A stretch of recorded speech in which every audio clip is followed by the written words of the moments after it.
What's up, y'all? It's your girl, Davita Chanel, and I am back with a new episode of All Up in It.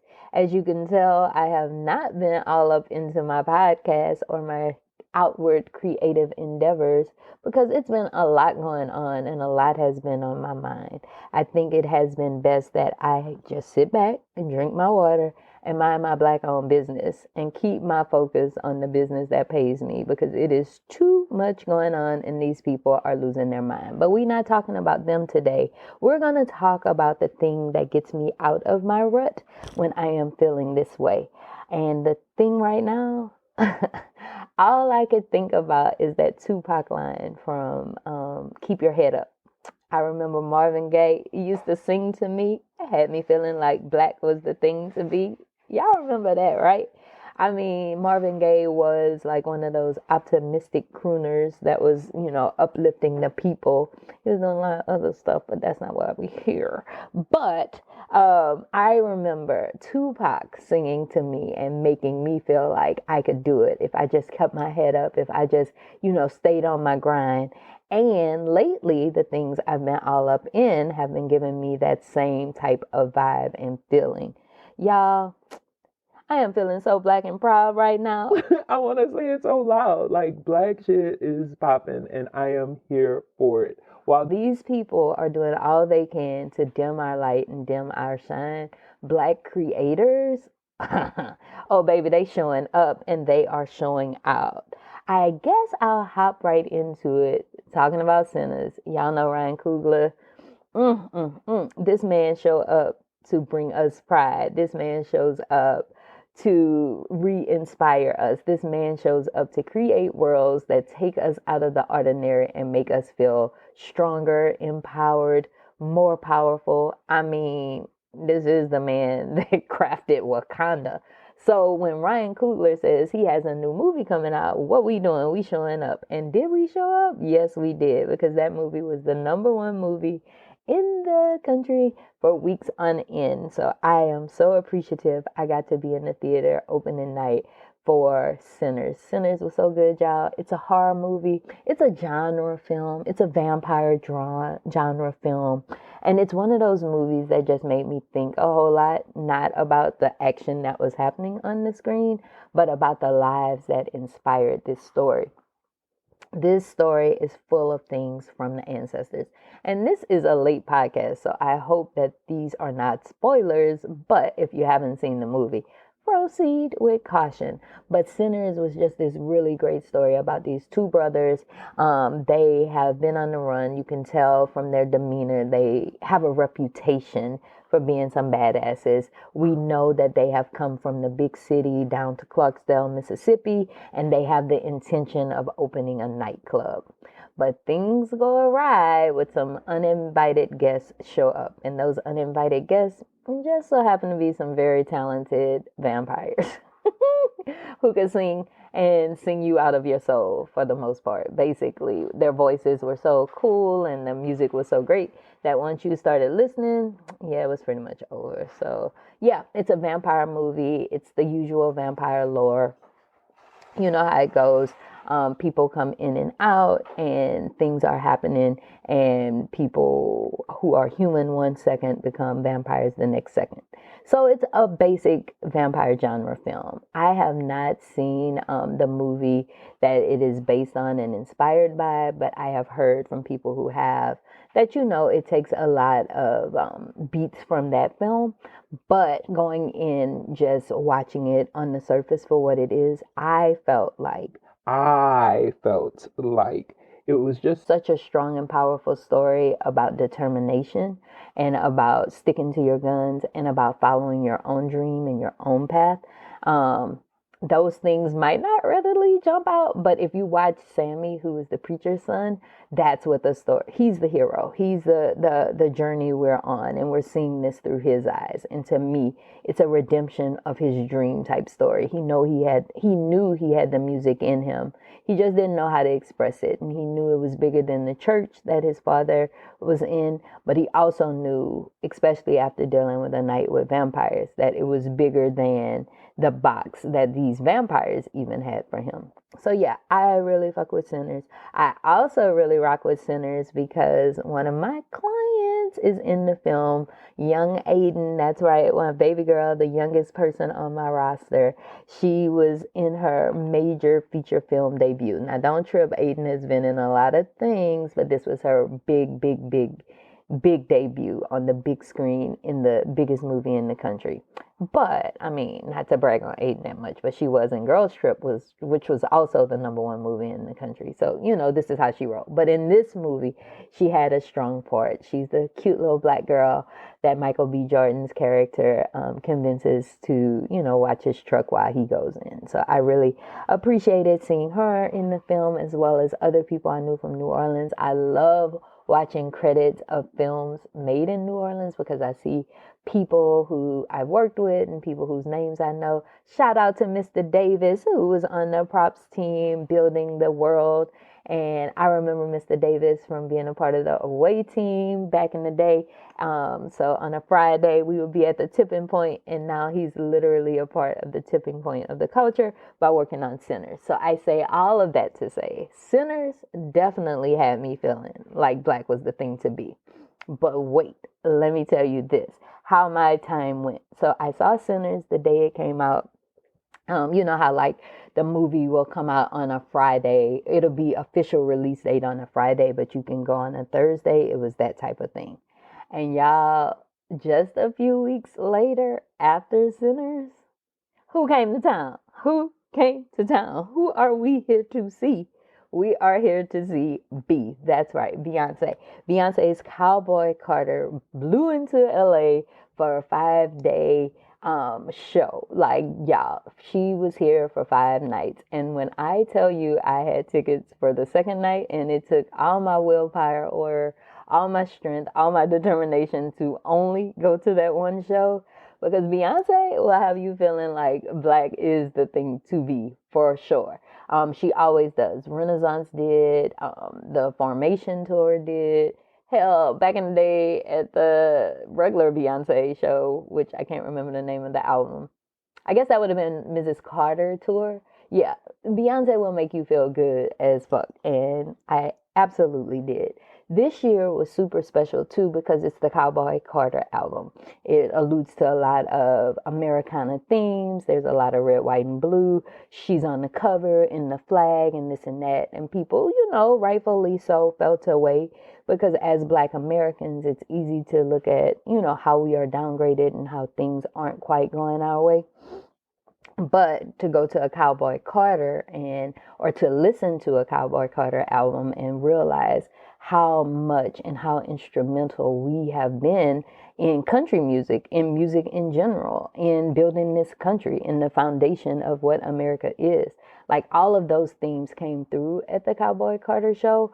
And it was about unity because when you're at a Cowboy Carter show, it's about the hive. And so everybody is there just, really, really melding together, really showing up in love and support of Beyonce. And so it's a very good vibe, very good night.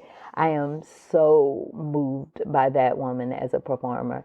I remember being little and watching MTV and they would show footage of like, oh, Michael Jackson is in Tokyo. And they'd show the people lining up before the show. They'd show people passing out and like crying and all of this just because they had the opportunity to see Michael.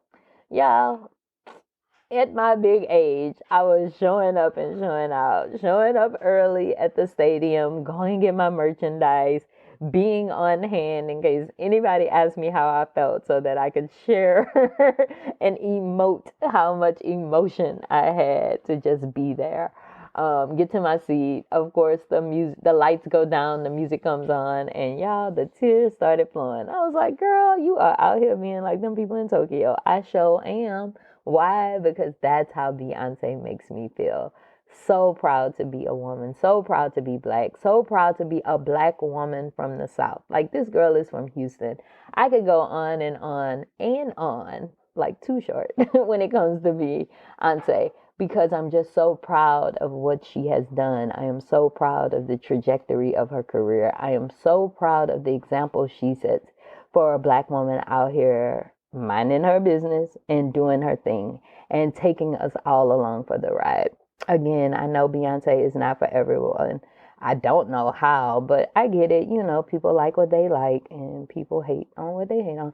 But I do feel that this Cowboy Carter tour is a ticket that's worth the investment. The show does cover, of course, every song on the Cowboy Carter album. My favorite is Flamingo. But she does do some old things. She even did Irreplaceable at the show I went to, which was super exciting because I had never seen her do that one. Or I don't recall seeing her do that one, which means I may have, but it was years and years ago. I was so grateful and excited to hear that. And again, just so proud to be a black woman from the South watching this woman do her thing. And speaking of being a black woman from the South, so yeah, I'm from Plaquemine, Louisiana. It's a small town outside of Baton Rouge and maybe about an hour and a half from New Orleans. That's where I'm born and raised, grew up. You'll hear me talk about it often. It's the city, not the parish. A Louisiana thing for those of you who don't know. But growing up in Plaquemine afforded me many things. And often to go to New Orleans, I would take the back road route, which is you take Highway 1, you travel through other small towns, namely White Castle and Donaldsonville, on your way to get to the Sunshine Bridge to eventually be on your way to New Orleans. So I say all that to say, I've obviously traveled to New Orleans many a day, and I've driven this road. And on this road, there's this huge plantation. It's called Nottoway Plantation. And I remember being super young, and I think they were trying to do like a field trip or something. Some kind of way we were supposed to go to Nottoway. But all of the black parents decided, no, we're not signing the permission slip. So it didn't happen, and we didn't go. And from that moment, I realized that Nottoway was not this tourist attraction that I had read about it to be. Because again, Nottoway, it's this beautiful property. And so I'd see it on this drive and I'd see it all this time, but I didn't quite grasp until I was older the hurt and the pain that was associated with this building. So in Louisiana, there's several plantations. You'll see them on a lot of the projects that are filmed in Louisiana. You'll often see like a Whitney plantation. Now, Whitney plantation juxtaposed to a Nottoway plantation, Whitney realizes and adheres to the ancestors who died on these plantations. So if you go to Whitney, you can't do weddings, you can't like do special events. It's not a celebratory place or a place that you can rent to celebrate and pretend that these massacres didn't happen. It's a visual representation of slavery and the things that occurred during that time. Now, Nottoway is not like that. Nottoway has a fancy restaurant. People rent it out for these massive weddings. And when I say people, I mean rich people and generally not black people. And it's a place that still represents, in my opinion, the values of what it always stood for. It doesn't seem to have any shame or hurt around the fact that this is where enslaved people lived. It seems to more celebrate the culture, in my opinion, of that time and that history. And that has always set ill with me. And when I pass by, I just feel a sinking in my stomach. Y'all, why yesterday? Why did Nottoway catch on fire? Yeah. So feeling like black is the thing to be is definitely a theme. And when I read the story about Nottoway, all I could think about were all the ancestors who who felt trapped there over the years. And now this building, as it burns down, I'm of course praying that the fire doesn't spread and it doesn't harm other people, it doesn't mess with the sugarcane too much so that there could still be a profit. I'm definitely concerned about all those things. But I gotta tell you, I'm not shedding no tears over no Nottoway. I'm definitely not. And I don't think other people should either. I think we do, or we may want to see it for what it is, though. Maybe it's a visual representation that those old things are being burned to the ground. Also, that brings me back to Sinners. There's this one scene that's so ridiculously beautiful where Ryan Coogler kind of goes through the trajectory of modern music in this barn. I don't want to give too much away because I can't even articulate how beautiful this scene is. But at the end, a piece of fire catches to the roof, and now the roof is on fire. And that visual from the film juxtaposed or side by side to the visual of Nottoway burning down, I can't help but feel like something inside is being ignited. I felt like Sinners had a lot of coded messages for the descendants of the ancestors who are gone, who have been enslaved people. And I feel like visually seeing Nottoway, I don't know, I can't explain it, I can't articulate it, but something about that visual. Feeling like black is the thing to be, y'all. We staying on topic with that because feeling like black is the thing to be. Now, another thing that I've been all up in is trying to get out more. I am on one hand this extroverted person who enjoys like a good time. I love going to see and experience the arts live. The problem is I'm also a woman of a certain age, so I be sleepy. So come 11 o'clock, I'm passed out. So I have to choose my adventures wisely. And y'all, the other night I chose a great adventure. I went to see this play called Furlough's Paradise. Now, I am a big fan of a one-woman show, but this was a two-handed play. There were two leads, and then the whole show was just these two people. It was Casey Rogers and Dewana Wise, and both of these ladies showed up and showed out in this play that was written by A.K. Payne and directed by Tinashe Kajazi Bolden. It was at the Geffen. It runs through, I think, Sunday, May 18th. So if you are in the LA area, I highly suggest going to see this play. If you're not in the LA area and you see that Furlough's Paradise is coming to your town, I highly suggest going to see it because all this talk about, that I am talking about feeling like black was the thing to be, this show will remind you of so many things that are unique to the culture of black folk, especially black girls. It also had a unique bond with between two first cousins. Now, I grew up as an only child. Yes, I have a sister, but my sister wasn't born until I was, I think, a junior. Okay, she was born in 1993. So I was a junior in high school. So I had been an only child all that time. But I never felt super lonely because I had a crap load of cousins. I got so many cousins, y'all, and I love them. But I have so many cousins, and there were so many kids around. I never felt isolated or alone. My cousins were like my siblings. And in this play that deals with these two first cousins, you can tell that's the relationship. They were raised by the brother and sister. Okay. So the two girls in the play, their parents were twins, and it was a brother and sister who raised them. And just they had like very totally different experiences. They are on this furlough weekend because a tragic event has happened in their family. And through this time, they're now like learning who they are as adults and the things they're going through. It's just such a beautifully written play. It has so much poetry and prose, and it has a lot of movement, and it's 75 minutes of just the culture in your face. It feels so good to just see these women up there doing their thing. It feels so good to hear the words they're saying and to find your experience within their experience, which again is why I love going to see the arts live. So Furlough's Paradise is something that I loved being all up in.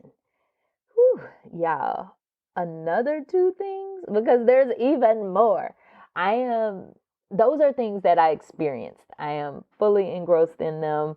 Sinners, Cowboy Carter, Furlough's Paradise. I am so deeply embedded into those things because I experienced them. I watched them. I finished them, if you would.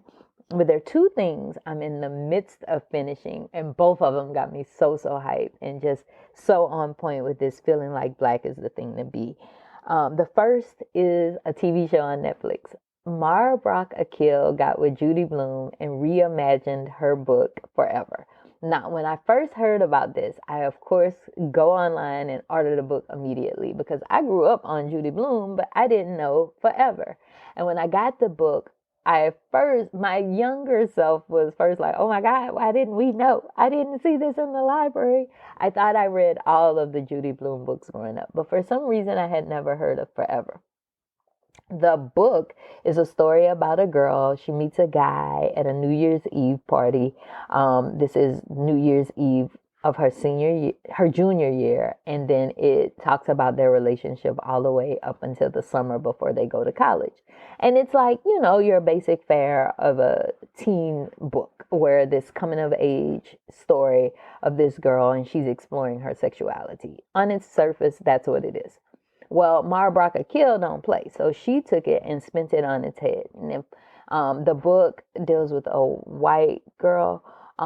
This story on Netflix, Forever, though, deals with two black teens. A girl played by Lovey Simone. Y'all, I was not up on Lovey Simone, but let me tell you, this little girl can go. And I don't know how old she is, so maybe I shouldn't say little girl, but this young woman can go. She, first of all, exudes all the energy. Like, if there's going to be a Lauryn Hill biopic, this is your girl. Call this girl. Also, if there's going to be something where we need to see a young Angela Bassett and she progresses in age, this is your girl. Lovey Simone captivates every shot she's in. I'm really enjoying getting to know her through this role. The young man on the show is also so very good. I am very into his character. I am so into his character because I don't see a lot of young black men in stories such as this, where he's fallen in love and he's going through all the emotions of it. I will say the book versus the show, one major difference is that in the book, we don't know what's going on with the dude. We know what's going on with the girl, how she feels when he calls, how she feels when they're together. It's all from her point of view. But in the Netflix adaptation of Forever that Mara Brock Akil did, we get the story from his point of view. And it's set in like 2018. It's pre-pandemic. So just to see his point of view in this time, I often feel like, yeah, I'm hip and I know what's happening on the streets because I have this 15-year-old bonus daughter, but I don't know what's happening with young men. I don't know what's going on. I'm very out of touch, and watching things like this just remind me of that. Wood Harris is in it. He is no longer a Barksdale. He is a stand-up father, like showing up for his son. I really like his role. But y'all, Karen Pittman is doing the most. She plays the mother of the boy in the show, and y'all, she's so funny. One of the things is she sent her son to this hoity-toity school. Of course, it's not very diverse. Of course, he's one of few blacks, and there's not many black girls there at all, if any. I don't think there's any black girls there. So the mother's true desire is that her son would end up with a black girl. So he gets in trouble for doing something stupid. She takes his phone. She's so mad. But then she finds out the reason he did the stupid thing was to get closer to this black girl. And y'all, you gotta watch it just to see her emotional shift when she finds out that the girl he's pursuing, that her name was Keisha. Her eyebrows raise up. Keisha? Keisha from the JTD or whatever letters, because apparently these kids had known each other back in the day. So the mother remembers that Keisha. Keisha black, and the boy's like, Mom, when you met a white Keisha. So yeah, it's just so cute. It's so good, and it took me so far back. Another thing I've been all up in is the continuation of trying to write my memoir. And let me take trying out. The continuation of writing my memoir, showing up to the page, showing up to my memories, showing up to the person that I was back in high school. So watching this, it just puts me there. It's so nostalgic. It's so romantic. It's so cute. It also is a strong reminder.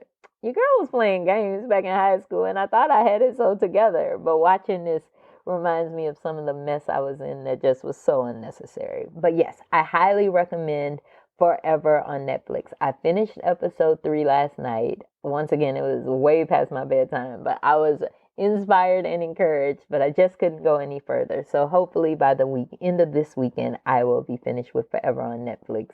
Highly, highly recommend. Another thing I'm into right now that has me feeling like black is the thing to be is a book by Bob the Drag Queen. Bob the Drag Queen, I became acquainted with him on this past season of Traitors. I did not watch his season of RuPaul's Drag Race, so I didn't know who he was, but it only takes a minute to get into this character. Bob the Drag Queen is hilarious. He's so, so funny. And he's written this novel. It's a fiction piece called Harriet Tubman Live in Concert, a novel, and I am really enjoying it. The premise of the book is that something happens in the universe, and basically, dead people can come back, and they can come back and live full lives. And in this particular book, this guy, he is a music producer who has had some success, but maybe right now he's on the downside of his career. And while he is pursuing his way, he gets a call, and he's been invited to a studio session with none other than Harriet Tubman. Yep, that Harriet, the one who brought folks to freedom. And she is there with her band called The Freemans, and the story ensues because she wants to make music for this new generation to help free them.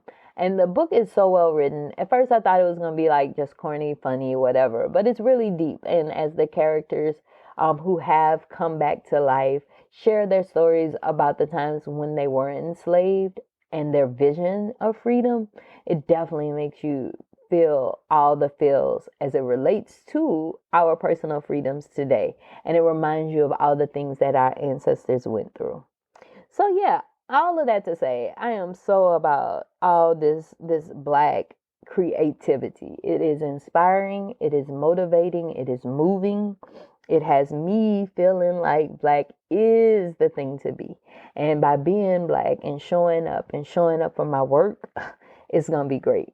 I will say it's also equally frustrating because black creativity is so strong and powerful right now, but there are also a lot of digs on black creatives right now. I do work in the entertainment industry, and it was quite disappointing on May 9th when NBC, a network I love, canceled all these shows with black leads, black and brown leads, because the Lopez show, George Lopez had a show on NBC, and that also got canceled.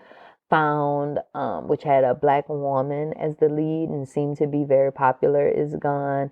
The Irrational is gone, which had a black male lead. Suits LA, which had a diverse cast, including a young black woman, it's gone. So it wasn't that NBC just canceled all the black shows. I don't want to insinuate that. But in a town where there's very few opportunities for representation, to see so many shows with black leads go down on the same day, it was, very disappointing. And I feel that as it relates to representation, we may see more of that because the country seems to be in this mode that diversity is a bad word, or that equity or inclusion, like those are bad words, and they're just simply not. So to see black creatives find a way to push forward even in these times, it definitely encourages me to keep my head up and to keep going. I work with a lot of black creatives, a lot of actors and on-screen presences, and it's just so important to me to be able to be a source of inspiration for them, as well as for the creative inside of me, as well as the creative inside of you. I feel like these times are calling for us to keep pushing forward. Toni Morrison had this quote about these are the times when the artists really show up. So I hope that we all continue to show up and we use the Sinners, the Cowboy Carters, the Furlough's Paradise as inspiration to just keep on going. Because for every one of those stories, I know we have a story in us too. And for every time Ryan Coogler steps up and shows us these new worlds where black is the thing to be, I feel like it opens a door or a path for us to create those same things, whether on a micro budget, like a short film or some creative content online, or if it's something major, like making our own features. Whatever it is, I just want us to be on top. I want us all to be feeling like black is the thing to be, because when we show up as whole, ain't nobody messing with us, including others that are determined to only mess with us. So I've said a lot. I felt a lot. And I want to be very clear. going into this next phase of whatever the powers that be have in store for us, Black is a thing to be. And if you are Black in America right now, this is our moment. So I encourage us all to just keep on going. What we gonna be all up in? We're gonna be all up in our Black owned businesses and pushing forward and being into the business of us, in the business of our self-care, in the business of our health, in the business of our humanity, and in the business of us just living and loving life. So yeah, we deserve these things just like everybody else. So while Black is the thing to be, human is also the thing to be. All of us are here to contribute and all of us matter. And while I celebrate the arts and I get all up into all these things that so many people are doing, I'm just saying don't act like we not here, because we most definitely are. Always here. So with that, I've come to a close. Thank you so much for tuning in to another episode of All Up in It. Until next time, it's your girl, Davita Chanel.